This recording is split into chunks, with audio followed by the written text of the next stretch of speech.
최근에 많은 정치, 경제, 안보 또 외교 방문에 많은 뉴스거리들이 이제 올라오고 있습니다.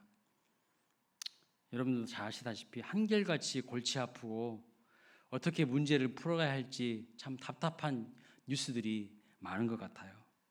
그런데 제 눈을 주목하게 만든 두 가지 뉴스가 있었습니다. 한 가지는 김연아 씨 아시죠?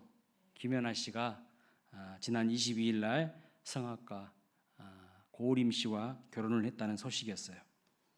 이 선남선녀의 아름다운 만남이 이제 사랑으로 열매를 맺어서 결혼을 했다는 소식, 참 좋은 소식이었죠. 특별히 이 고우림 씨가 또 목사님 아들이야. 참 고우림 씨가 장가를 장간 것일까요? 김연아 씨가 시집을 장간 것일까요? 둘 다? 네, 맞아요. 둘 다 좋은 만남이었던 것 같습니다.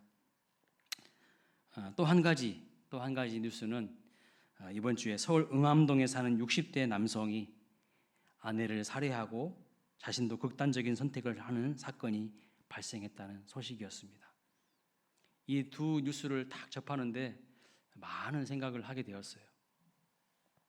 한쪽에는 사랑으로 이제 이것이 결실이 되어서 가정이 이루어지고 행복이 꽃피는 소식이 들리는 반면에 또 한편에서는 어찌된 영문인지 모르지만 긴 세월이 흘렀지만 사랑이 무르익지 못하고 가정이 파탄나고 비극으로 끝나는 소식이 들렸습니다.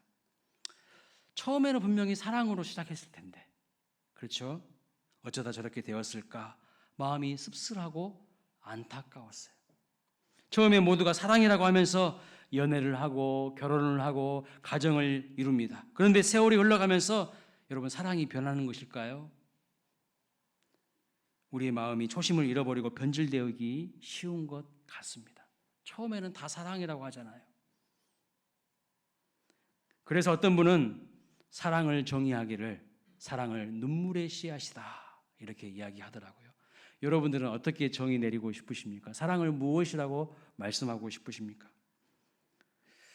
제가 보기엔 사랑에는요, 다양한 얼굴이 있어요.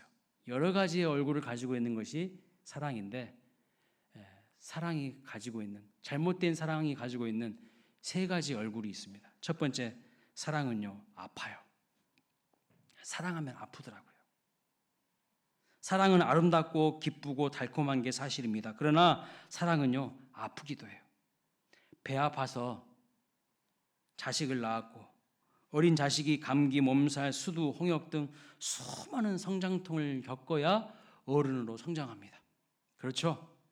수천 번, 수만 번 흔들리고 또 흔들리면서 점차 조금씩 성숙한 어른으로 성장해 가는데, 그것을 곁에서 부모는 다 지켜봐야 돼요. 자녀가 눈물 흘리는 모습, 아파하는 모습, 흔들리는 모습 다 옆에서 지켜봐야 되기 때문에 그것을 바라보는 부모의 마음도 아파요. 때로는 찢어져요. 그래서 사랑하면 아프다는 거예요. 저 어린 것이 언제 사람 구실하려나? 사랑으로 양육하고 보살핍니다. 사랑하기 때문에 걱정하고 아파합니다. 심지어는요, 자식을 또는 사랑하는 남편과 아내를 또는 부모님을 먼저 천국으로 보낸 아픈 경험을 합니다. 여러분, 사랑하는 사람을 먼저 천국으로 보낸다는 것이 얼마나 큰 상실감이고 아픔입니까? 그래서 사랑은 아파요. 10월에 저희 집사람이요, 아주대 병원에서 수술을 했습니다. 담낭에 큰 돌이 있어서 담낭을 제거하지 않으면 안 된다는 것이었어요. 그래서 제가 그동안 못난 남편 만나가지고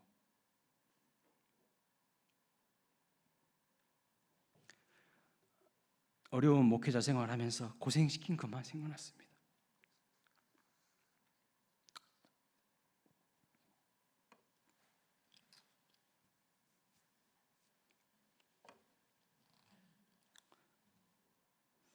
수술 끝나고 간호사가 돌을 보여주더라고요. 근데 그 돌이 너무 커요. 환자분 몸에서 나온 돌이라고 보여주는데 제 손가락 크기만하게 큰 돌이 나왔어요. 저 큰 돌을 그 속에 품고 얼마나 고통이 심했을까 생각하니까 너무 미안했습니다. 마치 제가 고생시켜서 몸에서 돌이 나왔나 이런 생각하니까요, 마음이 너무 아프더라고요. 여러분, 사랑은 아파요. 사랑하면 아프게 됩니다. 처음에 광일교회 왔을 때 설교하라고 섰는데, 청빙 설교할 때 30분 앉아있을 때, 이 큰 예배당에 30분 앉아있을 때 저 많이 아팠습니다. 많이 울었습니다. 부활주일 설교하고 뒤에서 앉아있는데 많이 울었어요. 사랑하니까 아프더라고요. 두 번째는요, 사랑은 비싸요. 사랑하면요, 돈이 많이 드는 것 같습니다. 그래서 청년들이 결혼을 못한다고 하더라고요. 돈이 없으니까요. 돈이 있어야 신혼의 보금자리를 마련하는데 너무 집값이 비싸서 엄두가 나지 않습니다. 지금 뭐 집값 떨어지고 있다고 해도 여러분, 우리 젊은이들이 평생 뼈 빠지게 벌어도요, 집 못 사요. 아버지가 막 갑부 아니면 힘들어요. 영혼까지 다 끌어서 모아서 집을 샀는데 또 금리는 하늘을 높을 줄 모르고 올라갑니다. 이거 어떻게 해야 되는 겁니까? 젊은이들이 희망이 없어요. 저는 젊은 신혼부부들이요, 자녀를 낳지 않는다고 합니다. 저출산 문제, 모두 경제적인 문제와 연관이 되어 있기 때문이죠. 결혼을 하려면요, 직장이 있어야 되는데 직장 들어가기가 하늘의 별 따기예요. 좋은 직장에 들어가려면요, 공부를 많이 해야 됩니다. 대학 나온 것은 기본이에요. 요즘에는 대학원도 나와야 되고요, 박사학위도 있어야 돼요. 그래야 조금 뭐 괜찮은 직장, 남한테 내밀 수 있는 그런 직장에 다닐 수 있어요. 그러려면요, 해외에 어학연수도 다녀와야 하고, 모든 것이 그냥 되는 것이 아니라 다 많은 비용이 발생하기 때문에 직장에 들어가는 것도, 좋은 직장에 들어가는 것도 어렵습니다. 쉽지 않아요. 어느덧 우리 사회가 돈이 없으면요, 사랑도 하지 못하는 사회로 변해가고 있어서 정말 안타깝습니다. 그래서 돈 보고 결혼하는 사람들이 부지기수죠. 돈 보고 결혼하는 사람들이 부지기수예요. 사랑으로 결혼한 게 아니라 조건으로 결혼해요. 그 사람의 어떤 조건을 보면서 내가 마음을 줄지 말지. 이미 시작부터가 잘못되어 있기 때문에 그런 조건으로 결혼하는 사람들이 또 다 깨지게 돼 있어요. 얼마 가지 않으면 다 깨져. 이혼율이 얼마나 높습니까? 자살률은 얼마나 높습니까? 돈 보고 결혼하는 사람, 조건 보고 결혼하는 사람들이 부지기수이고, 좋았던 가정도 돈이 없으니까 쉽게 깨지고, 깨진 사랑 때문에 치러야 될 대가가 또 심각해요.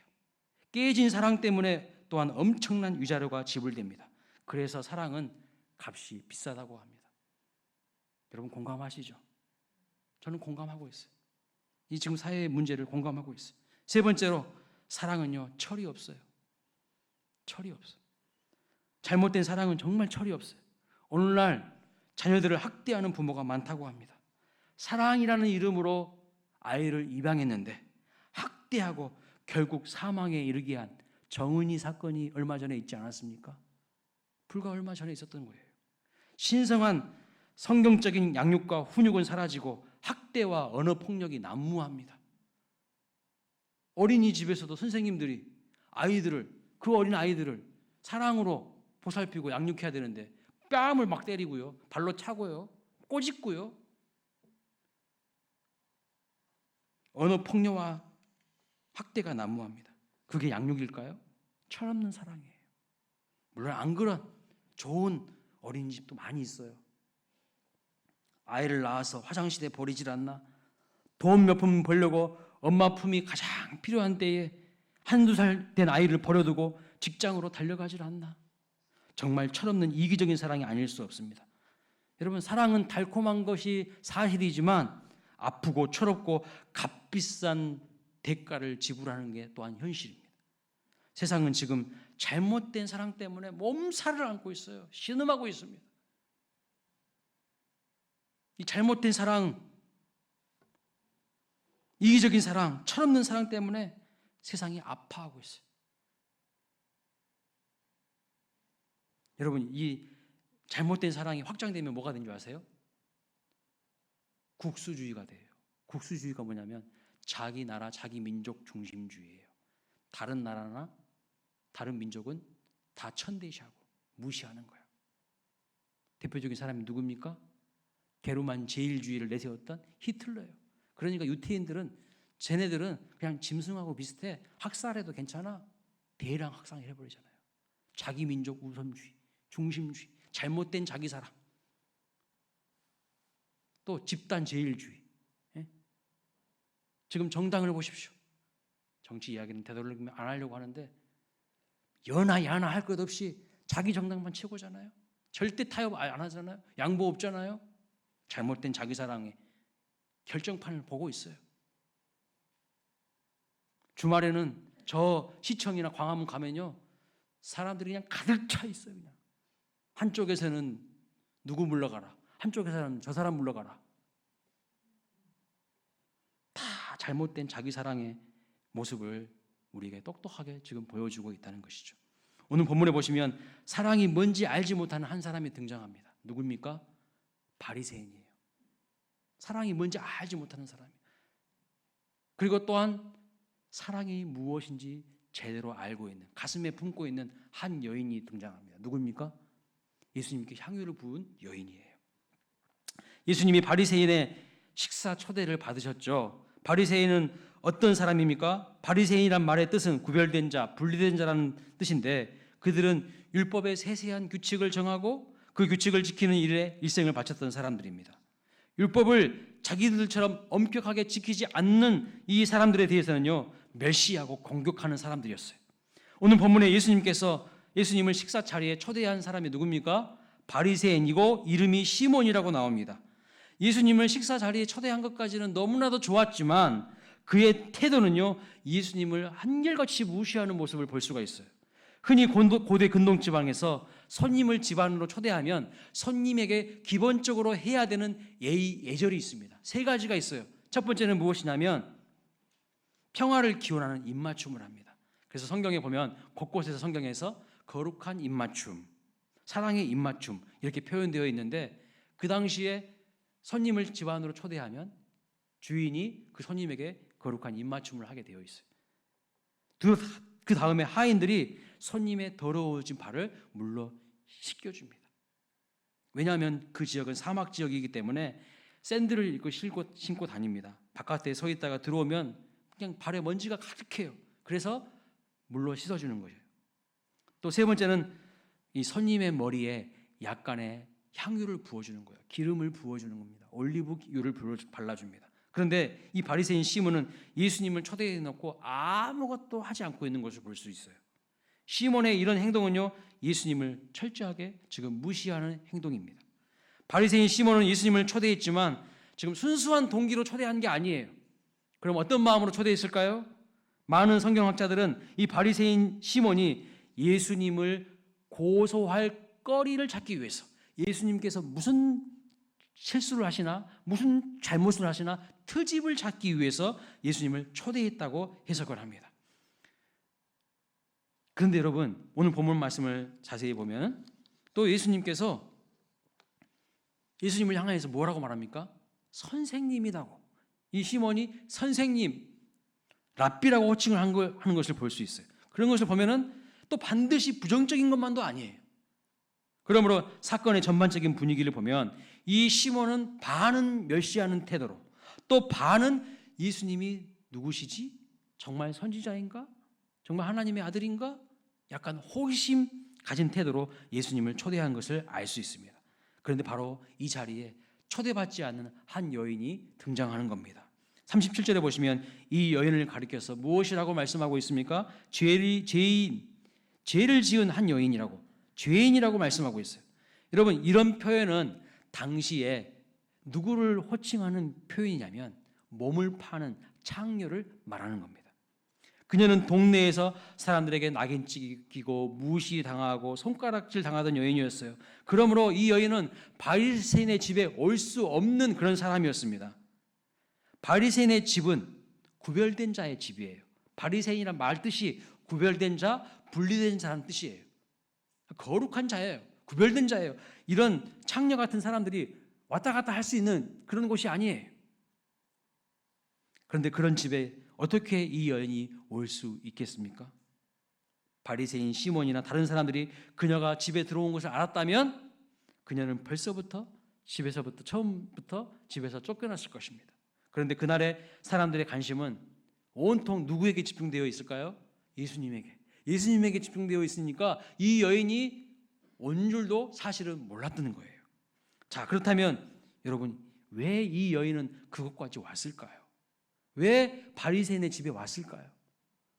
사람들이 자기를 무시하고 멸시하고 이상한 눈으로 바라보고 천대할 것이 분명한데 나를 초대하지도 않았고 나를 환영하지도 않은데 이 여인은 왜 갔을까요? 도대체 거기에 무엇 때문에 갔을까요? 여러분이라면 가실 것 같아요? 나를 환영하지도 않고 나를 무시하고 나를 이상한 눈빛으로 바라보는데 그 집에 가실 것 같냐고요? 왜 갔을까요? 37절에 이렇게 되어 있습니다. 예수께서 바리새인의 집에 앉아 계심을 알고, 이 여인은 지금 예수님이 바리새인 시몬의 집에 계신다는 것을 알았다는 거예요. 이것이 뭐를 의미하냐면 그녀는 예수님을 만나기 위해서 수많은 사람들의 무시와 천대와 박해와 멸시에도 불구하고 예수님 앞으로 나아갔다는 거예요. 어떠한 장벽이 있어도 예수님 만나기 위해서 나아갔다는 거예요. 여러분, 어떤 사람이 은혜를 받죠? 주님 만나기 위해서 사모하는 마음으로 어떠한 장벽이 있어도 그것을 뚫고 나아가는 사람, 그 사람을 주님은 주목해 보시고요, 반드시 그 사람에게 은혜를 주실 줄로 믿습니다. 여러분들이 바로 이런 주인공들 되시기를 주님의 이름으로 축원합니다. 아무도 그녀를 초청한 거 아닙니다.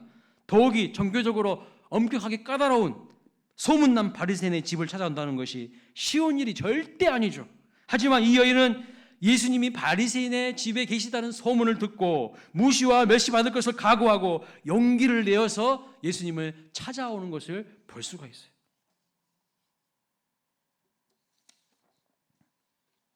자, 이 여인은요, 예수님을 만나기 위해서 무시와 편견이라는 장벽을 뛰어넘고 바리새인의 집에 왔는데, 그러면 왜 왔을까요? 도대체 왜 온 것일까요? 그 이유는 이 사건 전에 이미 예수님을 이 여인은 만났었어요.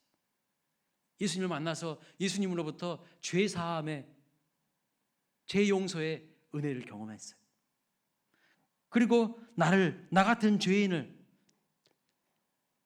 용서해 주시고 사랑해 주시고 구원해 주신 하나님의 은혜가 너무 커서, 예수님의 사랑이 너무 커서 그것에 보답하고자, 그것에 반응하고자 사람들의 무시와 천대와 사람들의 손가락질에도 아랑곳하지 않고 예수님 품으로 나아간 것을 볼 수가 있습니다. 본문을 기록한 누가는요, 이 여인이 이미 전에 죄사함을 받은 적이 있다는 사실을 분명하게 밝히고 있는데, 예수님께서 말씀하신 비유가 바로 그 증거입니다. 예수님께서 비유를 말씀하신 뒤에 뒷부분을 해석하시면서 그녀가 이미 전에 죄 용서를 받았다, 죄 사함을 받았기 때문에 더 많이 주님을 사랑한다고 말씀하시는 것을 볼 수가 있어요. 그러므로 이미 그녀가 전에 예수님을 만나서 죄 사함을 받았다는 것을 알 수가 있고, 그녀는 이미 예수님께서 죄인들을 영접하고 그들과 식사하시는 모습도 보았고, 수고하고 무거운 짐진 자들아 다 내게로 오라, 내가 너희를 쉬게 하리라는 주님의 초청의 말씀도 이미 들었던 것입니다. 그래서 그녀는 자기와 같은 죄인을 용서해 주시고 사랑해 주신 그 예수님의 사랑이 감격스러워서 예수님의 사랑과 은혜에 보답하고자 수많은 멸시와 천대에도 불구하고 바리새인의 집으로 갔던 거예요. 자, 이 여인이 예수님 앞에 섰을 때에 이 여인의 반응을 보십시오. 감격의 눈물이 폭받쳐서 눈물이 터져 나오기 시작합니다. 모두가 다 멸시하고 모두가 다 비웃고 모두가 다 손가락질하지만 자신을 받아주시고 용서해 주신 그 예수님의 사랑에 눈물이 쏟아지기 시작한 거예요. 여러분은 주님 앞에 섰을 때 이런 눈물이 있으십니까? 예배의 자리에 이런 눈물이 있으십니까? 그리고 자신의 눈물로요, 예수님의 발을 적시고 자기의 머리를 헤쳐가지고 머리털로 닦고 발에 입 맞추고 향유를 붓는 것을 볼 수가 있어요. 사실 여러분, 향유는 어디에다 부어야 되는 거죠? 머리에다 부어야 되는 거예요. 그런데 지금 어디에다 붓고 있습니까? 발에 붓고 있어요. 왜 그랬을까요? 예수님의 사랑이 너무 큰데, 자기가 준비한 향유는 너무 보잘것없는 것처럼 느껴진 거예요. 그러니까 감히 머리에 붓지 못하고 발에다 붓는 겁니다. 여러분, 이 향유가 얼마나 큰 가치가 있는 줄 아십니까? 지금으로 말하면요, 엄청나게 큰 돈의 가치가 있어요. 그런데 그것을 발에다 그냥 붓는 거예요. 머리에다가도 아니고. 예수님의 사랑에 비하면 이것은 하찮은 것이다 라고 여기면서 발에다가 향유를 부은 것을 볼 수가 있어요. 자, 이런 여인의 행동을 본 시몬과 집안의 사람들은 어떻게 반응합니까? 경악을 금치 못하는 것을 볼 수 있어요. 창녀인 그녀가 바리새인의 집에 들어왔다는 것 자체만 해도 지금 지탄의 대상이고 쫓겨나야 될 판입니다. 더군다나 그녀가 자신의 머리를 탁 풀어 헤쳐가지고 예수님의 발을 닦는 행위가 당시의 관습으로는요 도저히 받아들일 수 없는 부정하고 타락한 음란한 행위로 취급되었어요. 유대의 여인들은 결혼식 날에 머리를 올리게 되면 다시는 머리를 푼 채로 사람들 앞에 나타나지 않습니다. 이게 이스라엘 팔레스타인의 풍습이었어요. 1세기 팔레스타인에서는 여인이 자기 머리를 가리는 것이, 숨기는 것이 바로 경건을 드러내는 표지였고, 반대로 여인이 대중 앞에서, 공중 앞에서 머리를 푼다는 것은 음란하고 타락한 행위로 보았어요. 그게 바로 그 당시 팔레스타인의 풍습이었습니다. 그런데 지금 그녀가 과감하게 자기의 머리를 탁 풀어 헤쳐가지고 예수님의 발을 닦고 있는 거예요. 그런데 예수님이 그런 그녀의 행동을 막지도 않고 가만히 그냥 내버려 두고 있는 것을 볼 수가 있습니다. 그러니까요, 이 바리새인 시몬의 입장에서 봤을 때 예수님이 어떻게 보였을까요? 예수님도 똑같은 놈으로 본 거예요. 예수님도 부정한 사람으로 본 겁니다. 그래서 시몬이 마음속으로 이렇게 이야기합니다. 39절 말씀 보세요. 같이 한번 읽어보겠습니다. 시작. 이 사람이 만일 선지자라면 만지는 이 여자가 누구이고 어떠한 자 곧 죄인인 줄을 알았으리라 하거늘. 지금 속으로 이야기하는 거예요. 이 바리새인 시몬이 자기 속으로 이야기합니다.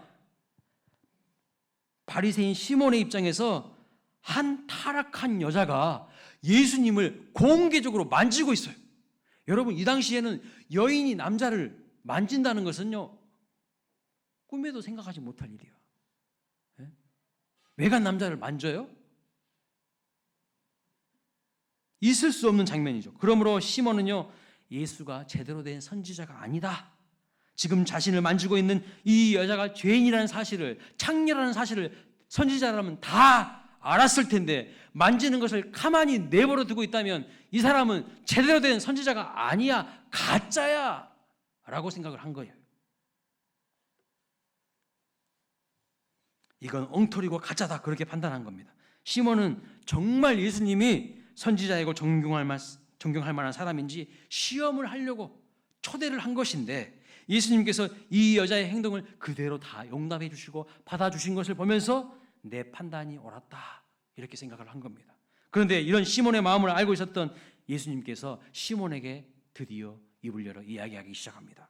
시몬아, 내가 너에게 할 말이 있다. 그리고 이 비유를 말씀하시는 거예요. 비유가 뭡니까?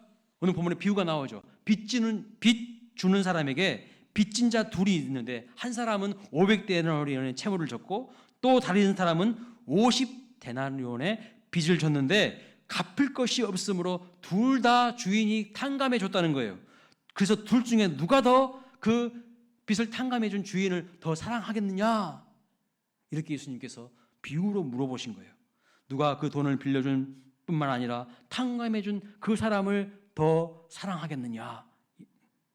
예수님의 이 비유를 풀어서 설명하면 이런 겁니다. 시몬아, 나는 네가 이 여인을 어떤 눈으로 보고 있는지 잘 알고 있다.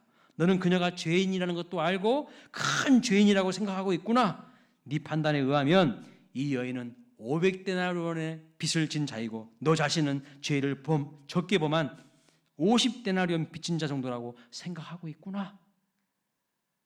그런데 하나님의 은혜로 너희 모두 다 죄사함을 받았어. 그렇다면 네가 보는 견지에서는, 시몬 네가 보는 견지에서는 죄 용서해 주신 분을 누가 더 사랑하겠니? 이게 바로 예수님의 비유를 통한 질문이에요. 그러자 예수님의 질문에 시몬이 마지못해서 대답을 합니다. 43절이죠.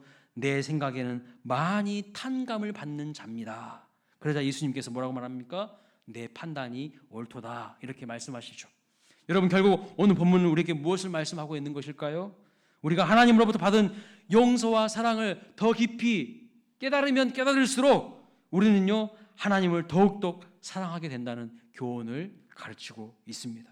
반면에 우리가 받은 용서의 사랑을 깨닫지 못한다면 우리는 사랑받은 감격이 적기 때문에 다른 사람들을 쉽게 판단하고 쉽게 정죄하고 하나님의 사랑에 응답하지 못하는 바리새인 시몬처럼 되어져 간다는 것을 말씀하고 있는 거예요.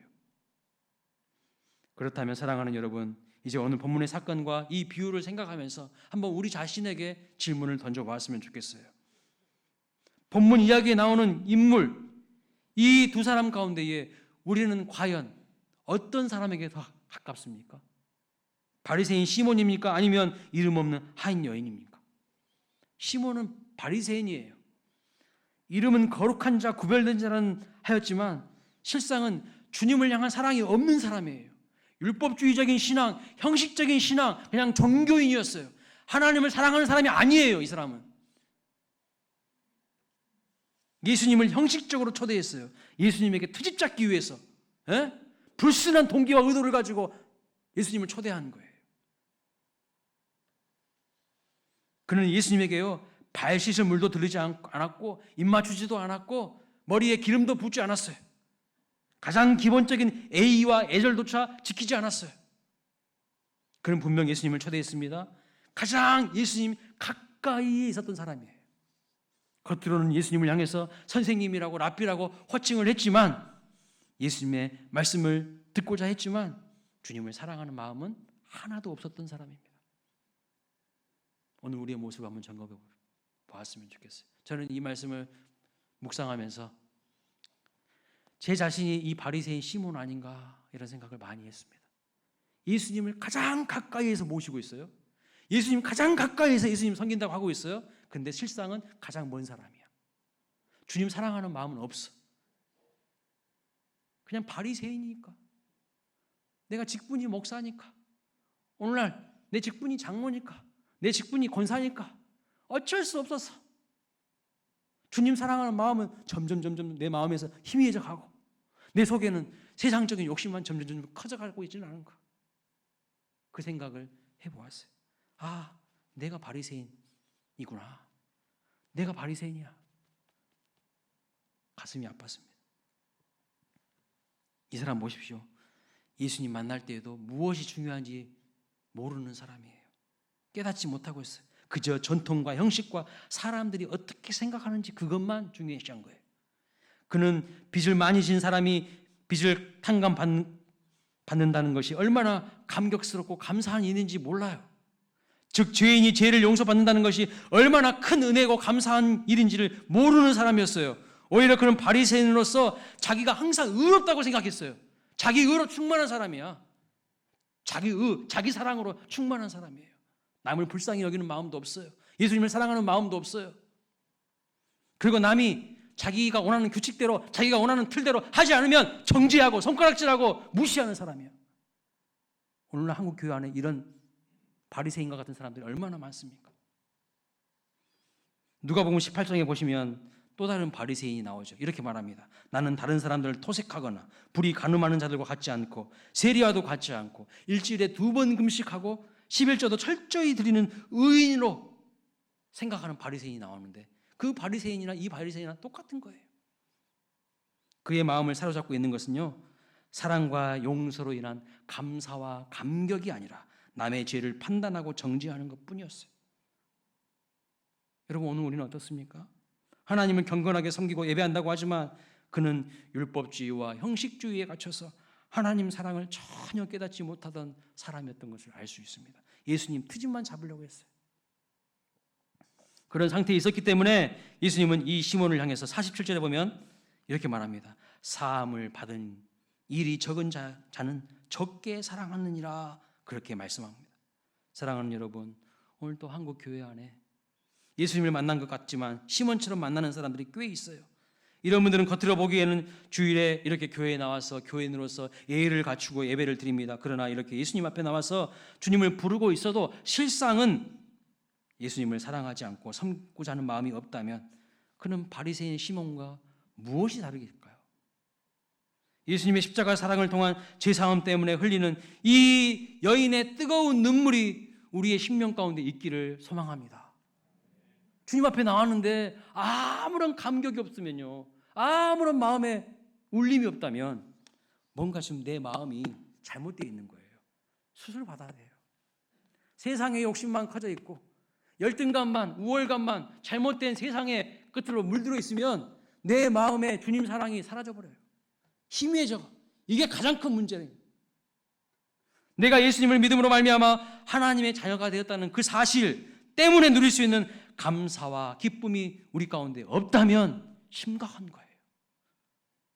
통회하고요, 가슴을 찢어야 되는 거예요.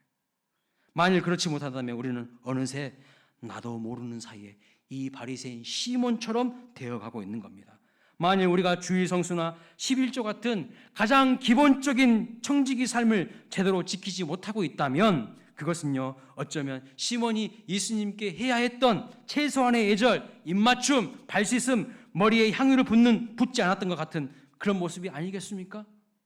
예수님을 무시해도 이렇게 무시합니까?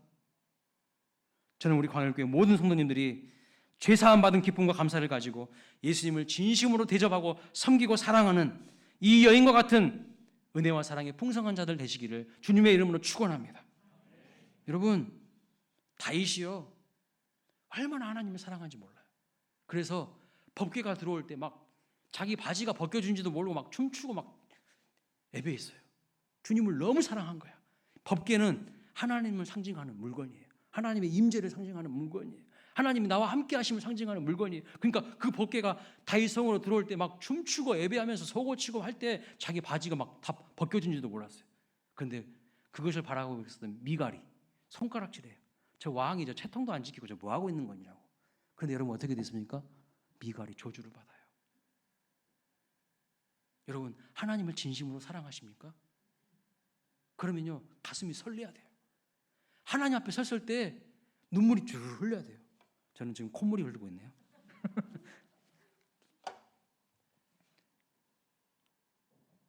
예배당 앞에 딱 들어섰는데 세상에서 무시받고 천대받고 멸시당하고 그럼에도 불구하고 나를 사랑해 주신 주님의 품으로 들어온 것 같아가지고 눈물이 막 툭 떨어져야 돼. 이게 정상적인 그리스도인의 마음 아닐까요? 아이고, 예배가 왜 이렇게 길어? 언제 끝나? 그게 아니라 다윗처럼 막 주님을 기뻐하며 예배하고 찬양해야 되는 거예요. 그때 여러분, 그 말씀 다음 구절에 이런 말씀이 있어요. 제가 이 말씀을 보고 깜짝 놀랐네요. 다윗이 어디로 가든지 승리했다. 법궤에 들어오는 사건에서 다윗이 온 마음으로, 사랑의 마음으로 주님을 예배했을 때 그 다음 구절에 이런 표현이 있어요. 다윗이 어디로 가든지 승리했다. 뭐예요? 주님 사랑하는 힘으로 세상을 이기는 거예요. 주님을 사랑하는 힘으로 세상에 아무리 고난이 있고 어려움이 있고 서러움이 있고 문제가 있어도 다 뛰어넘고 극복하는 거예요. 근데 그 마음이 희미해져 가니까 우리가 세상 앞에서 그리스도인으로 멋도 없고 맛도 없고 소금이 그 맛을 잃으면 밖에 버려 발필품이라 했는데 아무런 영향력 없는 그리스도인 돼버리는 거죠. 여러분, 제가 최근에 임윤찬 씨라는 분의 그 동영상을 봤어요. 누구냐면요, 세계 국제 피아노 대회에서 1위 하신 분이에요. 손가락이 안 보이더라고요. 엄청 피아노 연주를 잘해요. 그런데 이분이 인터뷰를 했는데 이런 말을 하더라고요. 저는 무인도에 있어도 피아노만 있으면 됩니다. 무인도에 있어도 저는 피아노만 있으면 돼요. 무슨 의미일까요? 피아노 앞에 진심인 거야. 피아노를 너무 사랑하는 거야. 여러분, 피아노만 사랑해도요, 세계를 제패하고 1위가 되더라고요. 하물며 온 우주 만물을 창조하신 하나님을 사랑하는 사람은요, 세상을 거뜬히 이길 수 있어요. 눈물이 없는 게 아니에요. 아픔이 없는 게 아니에요. 고난이 없는 게 아니에요. 있어요. 그럼에도 불구하고 뛰어넘을 수 있어요. 하나님을 사랑하는 마음이 희미해져 가니까 그것이 문제인 거예요. 하나님을 향한 사랑이 있다면 세상에서 반드시 승리할 줄로 믿습니다. 저는 이 사람 보면서 진짜다. 이 사람은 진짜 피아니스트야. 진짜 피아노 사랑하는 사람이야. 여러분, 우리는 하나님 앞에 진심이십니까? 진짜 하나님을 사랑하십니까? 느헤미야 8장 10절에 보면 하나님을 기뻐하는 것이 너희의 힘이라고 하였어요. 하나님을 사랑하고 하나님을 기뻐하는 사람은요, 하나님이요 세상이 감당할 수 없는 힘과 능력을 주실 줄로 믿습니다. 파스칼이 유명한 말을 했어요. 사람은 두 종류의 사람이 있다. 사람들 가운데 자신을 의인시하는 죄인과 자신을 죄인시하는 의인이 있다. 여러분, 자기를 의인시하는 사람이 누구예요? 오늘 바리새인 시몬과 같은 죄인이죠.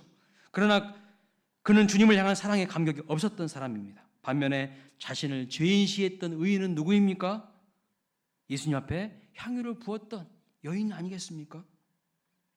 너무나도 감사하고 감격해서 눈물로 주님의 발을 적시고 자기의 머리털로 닦고 발에 입맞추고 그녀가 가장 소중하게 여겼던 수많은 가치가 있는 이 향유를 그분의 발에 부어드린 최고의 사랑과 섬김을 한 겁니다. 사람들은 그녀에게 손가락질하고 비난했지만 그녀는 더 이상 주님으로부터 받은 죄사함의 은혜와 사랑이 너무나도 감사한 거예요. 다른 사람들의 비난과 신경 쓰지 않고 그녀는 오직 주님만을 바라본 겁니다. 오늘 우리도 주님만을 바라보시기를 주님의 이름으로 축원합니다. 자, 그럴 때 예수님께서 무엇이라고 말씀하십니까? 48절 말씀 보세요. 내 죄사함을 받았느니라 라고 과거형으로 이야기합니다. 너 이미 전에 죄사함 받았어. 그런데 다시 한번 주님이 확인시켜 주는 거예요. 너 확실하게 죄사함 받은 사람이야. 그리고 내 믿음이 너를 구원하였으니 평안히 가라라고 주님이 선포하십니다. 우리 모두 바리새인 시몬과 같은 삶을 청산하고 버리고 진실된 이 여인처럼 주님을 사랑하고 섬기는 광일교회 모든 가족들이 되시기를 주님의 이름으로 축원합니다.